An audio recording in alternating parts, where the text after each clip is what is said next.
I am pleased to introduce to you a new product by JBM Inspired that is SUPAJIKO. Hii ni jiko ambayo inatumia volcanic rocks kupika na inasaidiwa na solar panel, so it's a solar-aided jiko.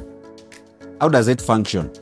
Hii kitu unaweza ichukua na solar panel na battery ama adapter ya stima. It is very easy to light. Unaekelea volcanic rocks zako, ongeza dust kidogo, chako dust kidogo, mwagilia mafuta ya taa. Hivyo unaona tukifanya mwagilia mafuta ya taa. Alafu chukua kiberiti yako, washa.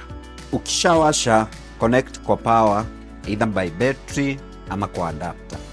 Na msiniulize mbona nimevaa gloves. Amjui hii ilikuwa siku ya ofisi.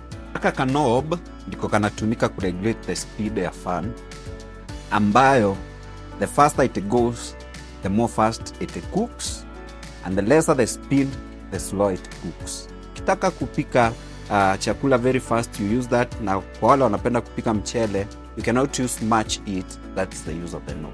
Ukiangalia hapa, tuliona hii moto ni nyingi. So we decided to cook maji. Jua kukua na supu. Kwani kwa nini? So I'm demonstrating to this customer how it operates.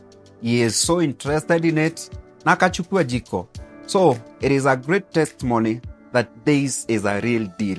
Ukitaka kununulia madhe, ukitaka kununulia mtu yoyote, ukitaka kununua yako, ukitaka kununua ya hoteli, please kujia kitu.